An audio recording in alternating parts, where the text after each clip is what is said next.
Today, we're diving deep into the mythology of what might be one of the most hyped games in years, Black Myth Wukong.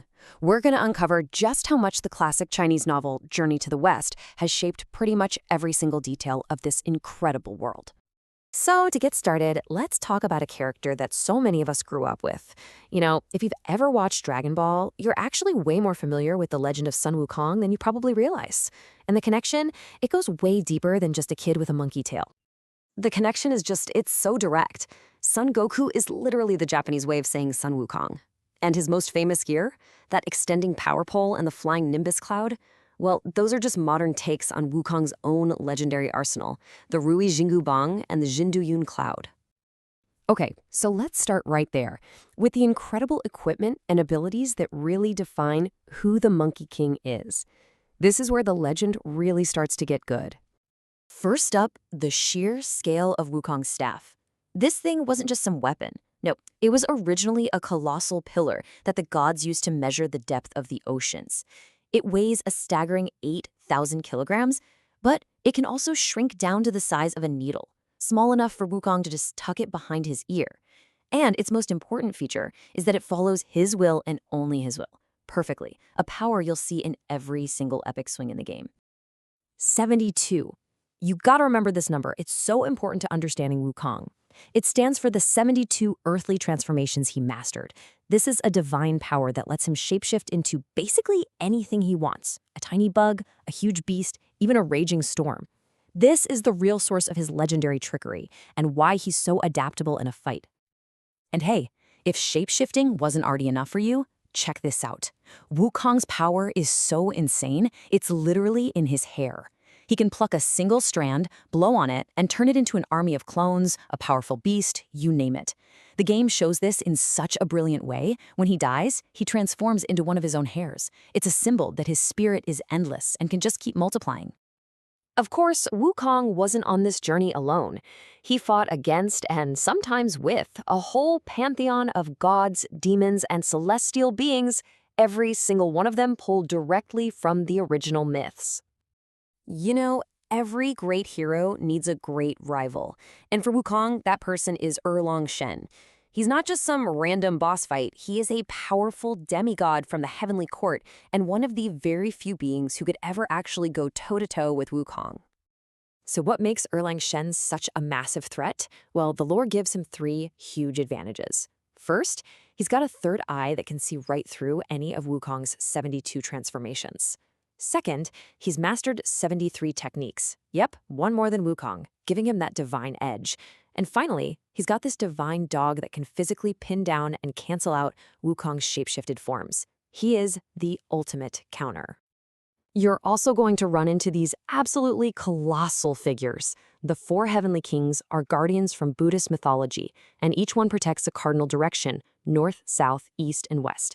In the game, they show up as these epic bosses, and they represent big ideas like growth, harmony, and vigilance.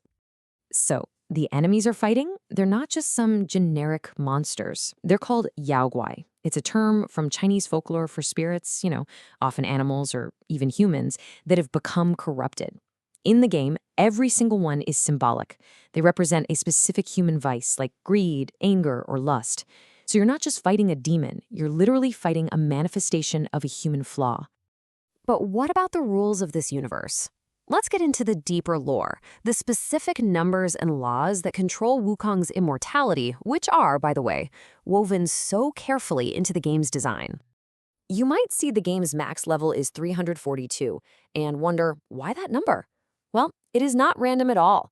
In the original myth, this is the exact age Sun Wukong was when he stormed the underworld, found the Book of Life and Death, and just defiantly erased his own name from its pages. That was his first real taste of immortality. And here is another key number for you, 81. The game has 81 achievements, and that's a direct callback to the 81 tribulations, or trials, that Wukong and his friends had to overcome on their journey to the West to find enlightenment. Every achievement you get is like a spiritual echo of one of those original trials. What's really crucial here is that Wukong didn't just become immortal once. Oh no, he basically stacked his immortality. He ate the peaches of immortality from the heavenly garden. He drank the gods' elixirs. He even stole these pills of longevity. You combine all that with erasing his name from the Underworld's books, and he became pretty much indestructible. In the game, this stuff is cleverly represented by items that give you a boost to your health and vitality. Now we have to talk about his most iconic accessory, that golden headband. It's not for decoration, not at all. It's a magical curse, a circlet that his master put on his head to control his rebellious side. Whenever a specific chant is recited, the band tightens, causing him this absolutely excruciating pain. It's really a symbol of his forced obedience. And all of this brings us to the deepest layer of the story. Because this game is so much more than just a bunch of epic fights. It's a journey that's deeply rooted in Buddhist philosophy. So to really get what Wukong's ultimate goal is, we first need to understand something called the skandhas. In Buddhist philosophy, these are the 5 components that kind of make up our sense of self. They're what tie us to the cycle of suffering and rebirth. And this is where the game's design is just truly brilliant. It takes this really abstract philosophical idea and makes it something real you can interact with. Throughout your journey, you have to collect 5 relics, and each one represents one of the skandhas. So by gathering them, you are metaphorically piecing together and awakening Wukong's true self. And this all leads to the meaning of his name. Wu means to comprehend or awaken. Kong means void or emptiness. So his name, Sun Wukong, literally translates to the monkey awakened to the void. His entire journey, every single battle, every trial, it's all about learning to let go of the ego and finally achieve enlightenment. So, as we wrap this up, it leaves us with one last thing to think about. With a name that means awakened to the void and a quest to master the very components of his own being, well, maybe the ultimate journey in Black Myth Wukong isn't about defeating gods and demons at all. Maybe it's about conquering the self.